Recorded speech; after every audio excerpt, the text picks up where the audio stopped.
में वो हौसलों का तीर जिंदा रखो, हार जाओ चाहे जिंदगी में सब कुछ, मगर फिर से जीतने की उम्मीद जिंदा रखो। हेलो नमस्कार साथियों, मैं शिवानी बाबाले चैनल पर आपका तहे दिल से स्वागत है। वीडियो कुछ समय के बाद फिर से मैं एक बार वीडियो लेके आया हूँ।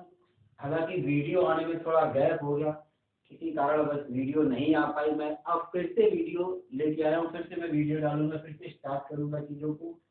तो मैं अभी तक मैं इसके पहले मैं रेशियो पढ़ा रहा, तो जहाँ पे मैंने पढ़ाना छोड़ा था मैं वहीं से फिर स्टार्ट कर रहा हूँ चीज़ों को, रेशियो से ही स्टार्ट कर रहा हूँ। जितना मैंने रेशियो पढ़ा दिया उसके आगे ही चीज़ें स्टार्ट करूँगा।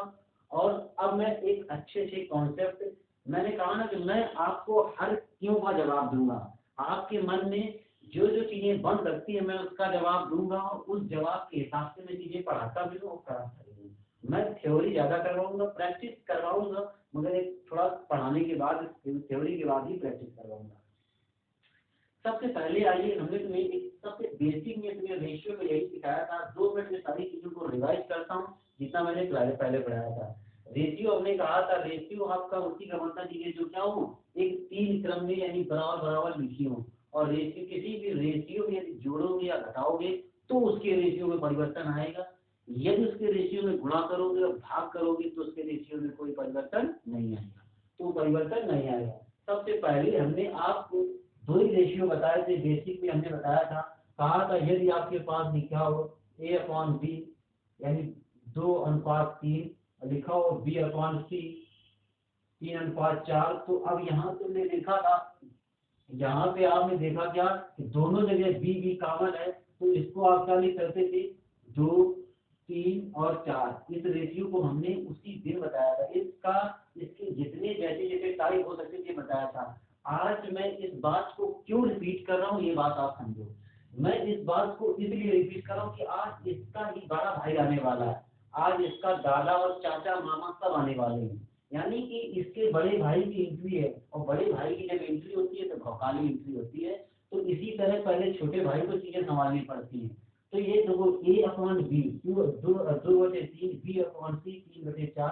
यानी जब कभी ऐसी वैल्यू लिखी हो और इसमें कॉमन जो चीज कॉमन हो तो आप उसको ऐसे लिख सकते हो, नहीं ऐसे लिख सकते हो तो इसको इस तरीके से लिख सकते हो। आप लिख सकते हो कितना, 4, और ये गुणा करवाओगे इसमें, ये गुणा करवाओगे इसमें, ये करवाओगे इसमें, तो ये चीजें आप ऐसा है। इसको आप क्या लिख सकते हो, 3, ये 4। अब इसका इसमें, इसका इसमें, इसका इसमें करवाओगे तो आप इस तरीके लिख सकते हो। ये बात हमने क्यों बताई आपको, ये बात मैंने इसलिए बताई कि यदि इसमें तुम्हें कॉमन चीज मिल रही है, यदि इसमें तुम्हें क्या मिल रही, कॉमन चीज मिल रही, तब आप इनको इस तरीके लिख सकते हो।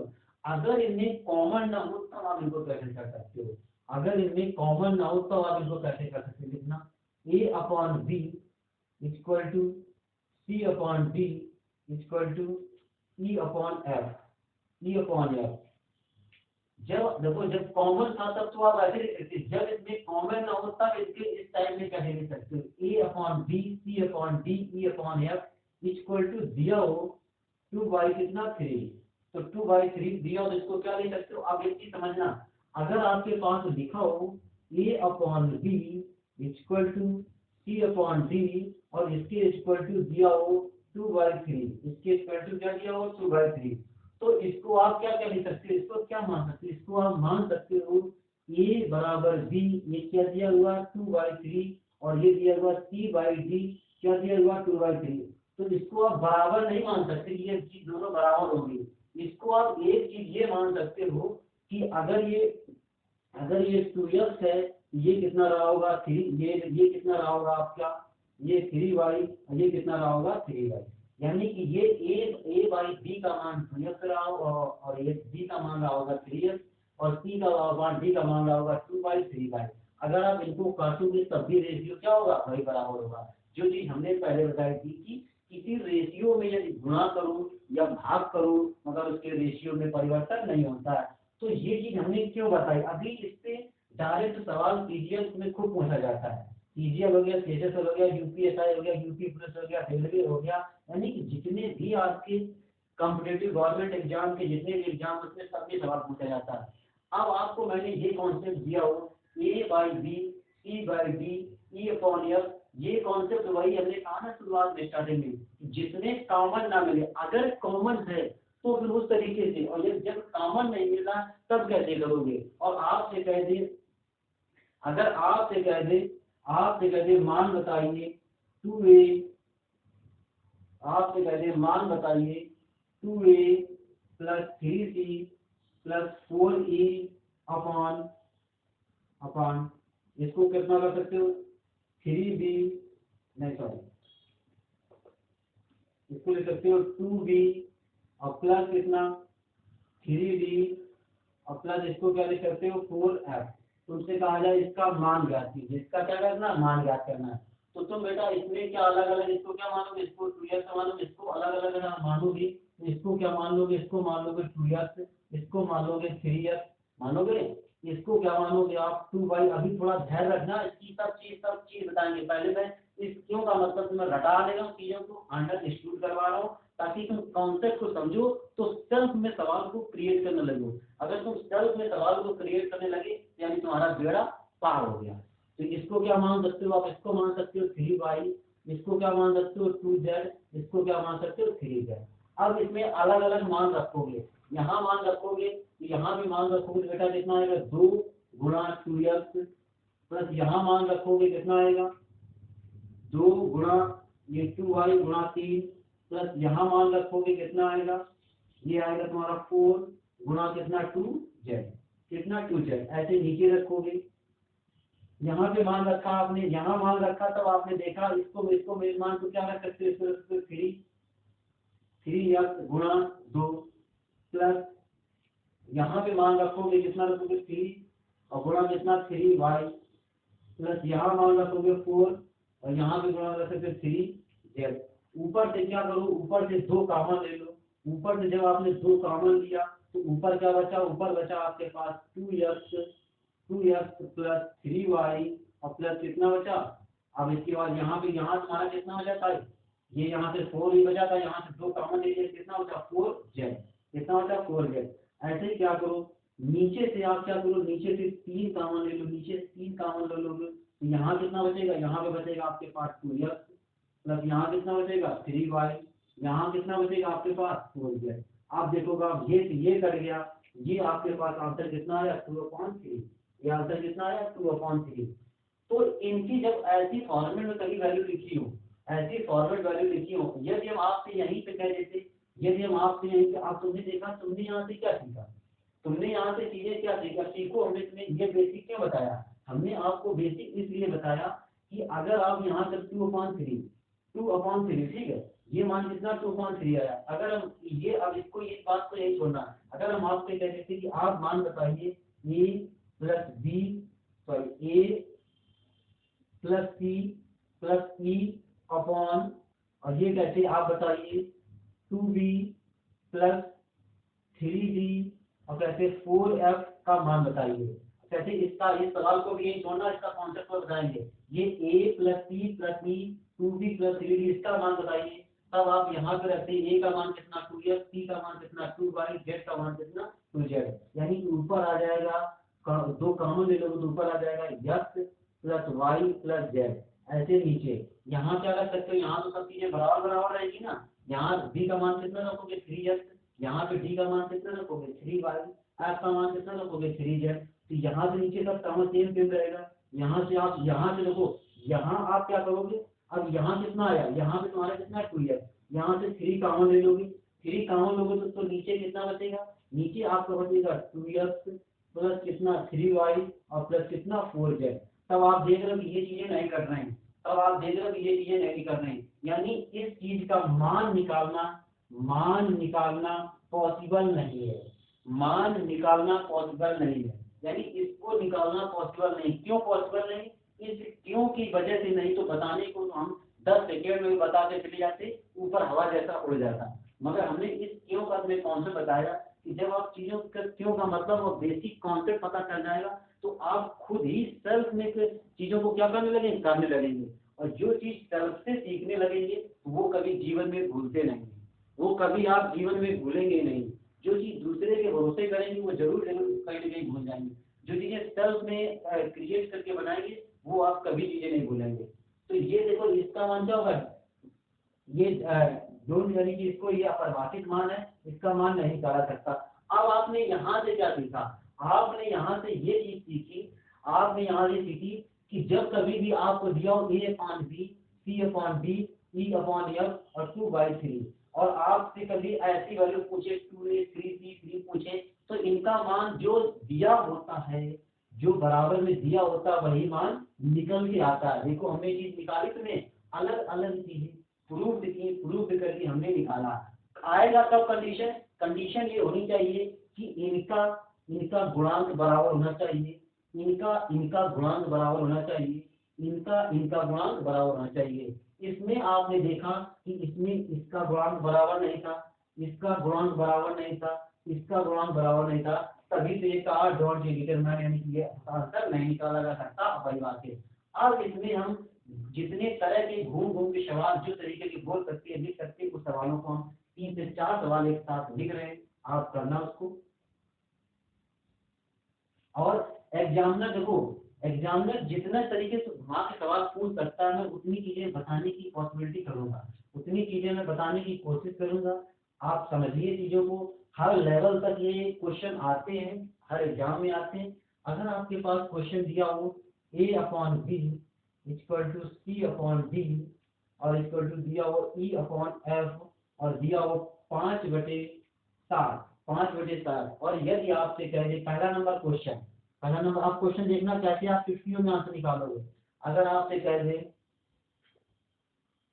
a plus C plus E upon B plus D plus F का मान ज्ञात कीजिए, इसमें आपने देखा तुरंत इसका गुणांक कितना बराबर, इसका गुणांक कितना बराबर, इसका गुणांक कितना बराबर, तो तुरंत जो मान बराबर में वही मान सेम में आ जाएगा।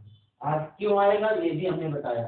अब अगला क्वेश्चन बताओ, अगर इसी में आपसे आप चाहे ये वर्ग में हो चाहे स्क्वायर में हो चाहे कुछ भी हो, अगर आपसे ये मान आपसे अगर ये चीज कर देता, ये बताइए 2a स्क्वायर प्लस 3 सी square plus 4 E square upon ये लिखा होता 2b square plus 3 b square plus 4 F square का मान कितना होगा। तो आपने देखा कि इनका क्या है गुणांक बराबर, इनका क्या है गुणांक बराबर, जब इनका गुणांक बराबर तो मान क्या आ जाएगा सेम, यानी कितना 5/7, 5/7। अगला क्वेश्चन देखना, तीसरा नंबर इसी में क्वेश्चन देखना, जितने तरह का जिस टाइप का क्वेश्चन जैसे पूछ सकता है इस कॉन्सेप्ट में मैं उसे बिल्कुल जड़ से चीज खत्म कर दूंगा। आज के बाद इसमें तुम्हें कभी प्रॉब्लम हो ही नहीं सकती। अगर आपसे पूछे √3a कैसे भी पूछ सकता है, जितना एग्जामिनर पूछ सकता है ना मैं उसके ऊपर ही आपको बताऊंगा ताकि चीजें आप क्लियरिटी हो जाए। √7c प्लस √11e अपॉन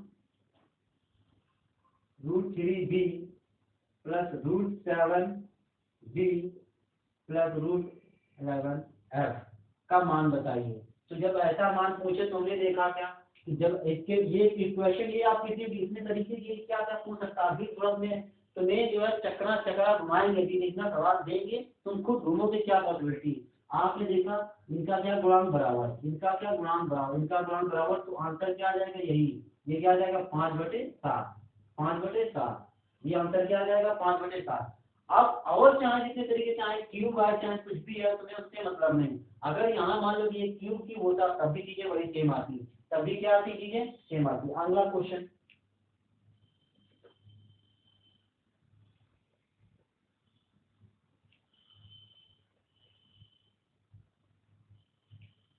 मैंने कहा ना इसको जड़ से आप देखो, तुम्हें पहले हमने इसका बेसिक कॉन्सेप्ट बताया, इसको अंडरस्टैंड करना था ये वीडियो क्यों होता है और ये कहाँ अप्लाई हुआ ये भी बताया कि हर जगह हर चीज को अप्लाई नहीं करना है, किस चीज को कहाँ पे अप्लाई करना है ये भी आप पूछना। ये लिखा आपके पास a upon b equal to c upon d e upon f और ये लिखा हुआ आपके पास चाहे g अपॉन h कुछ भी लिखा हो और बराबर आपके मान पास दिया हो 2/3 तो आपसे मान चाहे जितने जिस जगह तक मान पूछ सकता है जहां जितने तक लिखा हो, और आपसे सबसे पहले आपसे पूछ रहा हो, आपसे सबसे पहले ये पूछ रहा हो 4a + 6c8e + 10g upon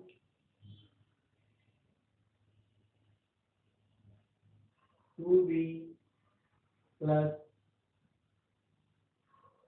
3b + 4e + 5h का मान ज्ञात कीजिए। आपसे देखना, अब आप घुमा दिया, हमने कहा ये a/b c/d e/f g/h पूरी ABCD यहीं तक लिखी हो और कॉमन ना मिले, इक्वल में जो लिखा हो आपको उसके मतलब चाहे जितना बड़ा क्वेश्चन क्रिएट कर सकते हैं, आप कंफ्यूजन होना। अब यहाँ पे हमने घुमाया, एग्जामिनर क्या पूछ सकता था, तो आपने क्या चीज देखी कि तुम्हें ढूंढना कि गुणांक बराबर हम कैसे कर सकते हैं। यहाँ से क्या कॉमन ले सकते हो, यहाँ से 2 कॉमन ले लोगे, यहाँ से 2 बेटा कॉमन लोगे ऊपर से, तो ऊपर देखोगे गुणांक कितना आ गया 2a प्लस कितना 3c प्लस कितना 4e और प्लस कितना 5g, और नीचे तो आपका यही चल रहा था, नीचे तो आपका क्या चल रहा था 2b प्लस कितना 3d प्लस कितना ये 4f, ये यहाँ लिख लेना 4, ये कितना 4f और ये कितना हो जाएगा 5f। जब तुमने देखा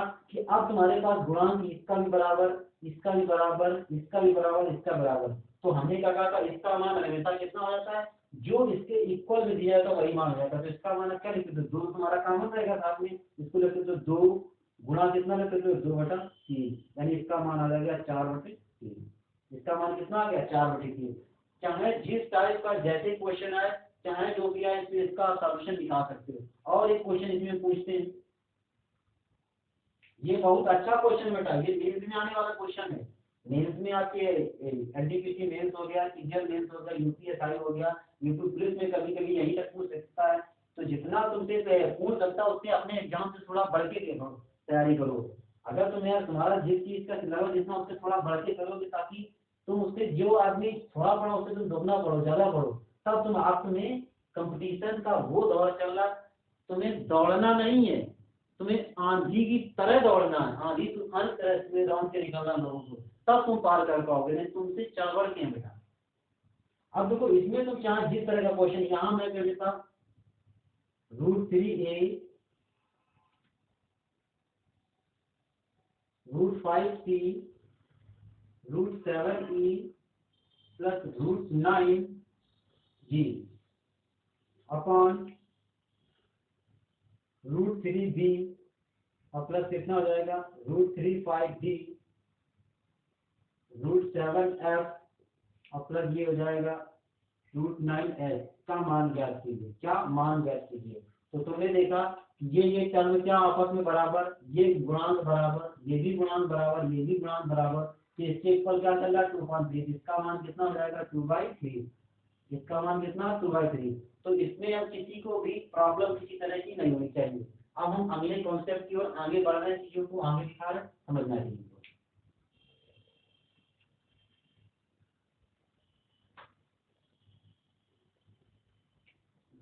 समानुपात कभी तुमने सुना है समानुपात? समानुपात का मतलब क्या होता है बेटा, अगर तुम्हारे पास चीजें क्या लिखी हो, समानुपात को आप ऐसे ही लिख सकते हो ना। समानुपात कैसे लिख सकते हो, समानुपात क्यों धीरे बढ़ रहे हैं। जैसे समानुपात, अगर ये चीज कोई a/b में लिखी है, a/b, हमने पहले सबसे पहले तुम्हारा रेशियो लिखना सिखाया कि अगर ये 1/2 है ये भी रेशियो है, 0.5 है ये भी रेशियो है, 1:2 है ये भी रेशियो, यानी इस चीज को इतने तरह से लिख सकते हो, इस चीज को क्या कर सकते हो, इतने तरह से लिख सकते हो, इनको इतने तरह से टाइप कर सकते हो, कुछ भी कर सकते हो। अब समानुपात की जब बारी आई, तो समानुपात में अगर तुम्हारे पास लिखा हो a/b, a/b ये लिखा हो c/d, तो समानुपात के रेशियो हम बिल्कुल बता रहे हैं बेटा कि बिल्कुल जीरो से पढ़ाएंगे, एक अच्छे लेवल और जीरो तक तुम्हें लेके जाएंगे। कभी तुमने मैथ न पढ़ी हो, मेरी ये गारंटी है, मुझे फॉलो कर रहे हो विश्वास के साथ, तो मैं चीजें आपको सिखा के ही जाऊंगा।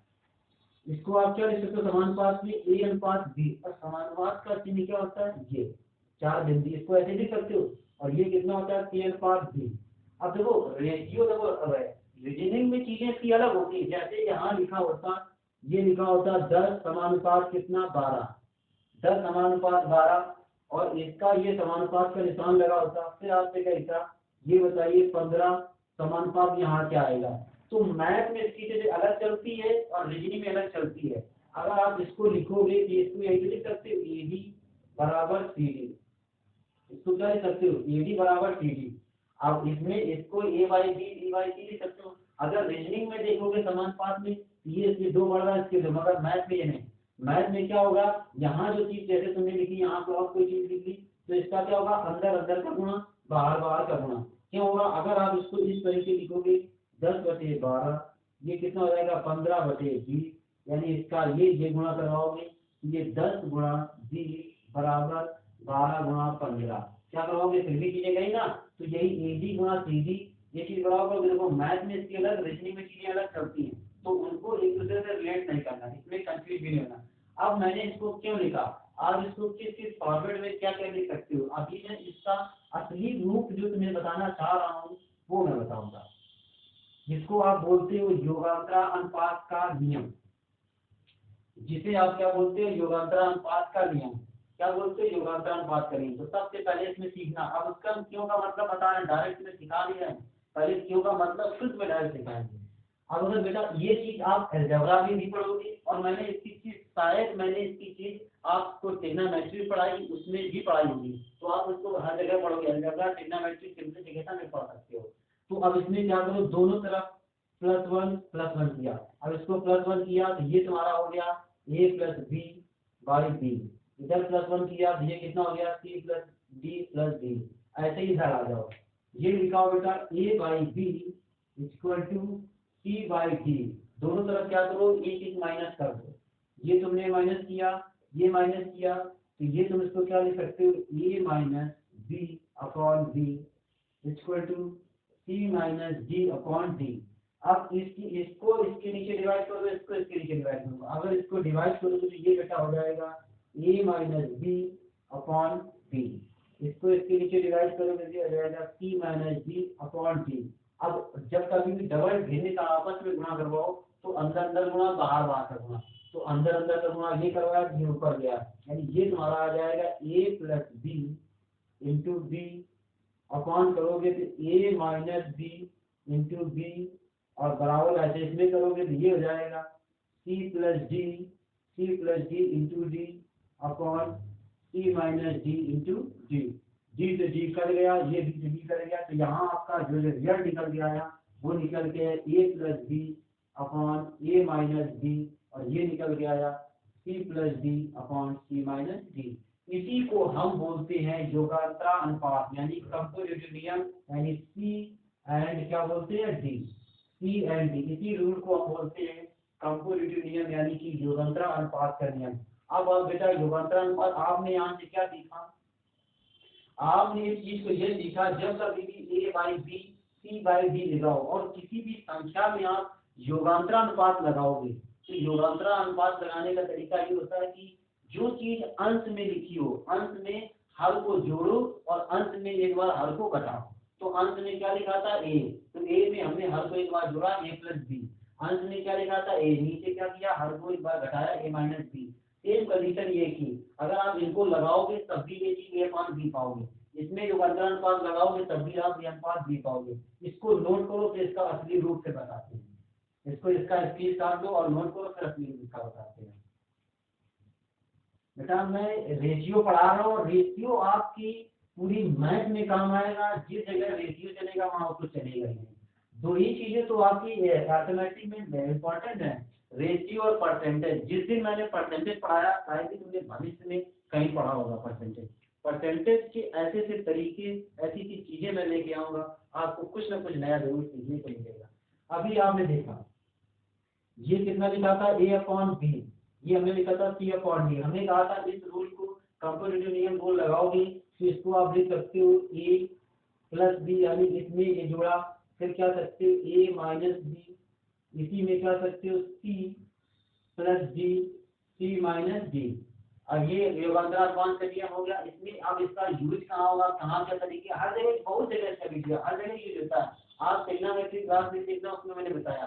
अब आप इसमें भी कंप्यूटर नियम लगाओगे तभी ये पाओगे। अब इसमें लगाओ फिर से कंप्यूटर नियम, ए प्लस बी, ये जाएगा a plus b minus B upon a plus b minus, अब ये इसमें जोड़ोगे तो ये माइनस माइनस क्या हो जाएगा, प्लस हो जाएगा, बराबर ऐसे करोगे c plus D plus c minus D upon c plus d minus c plus D.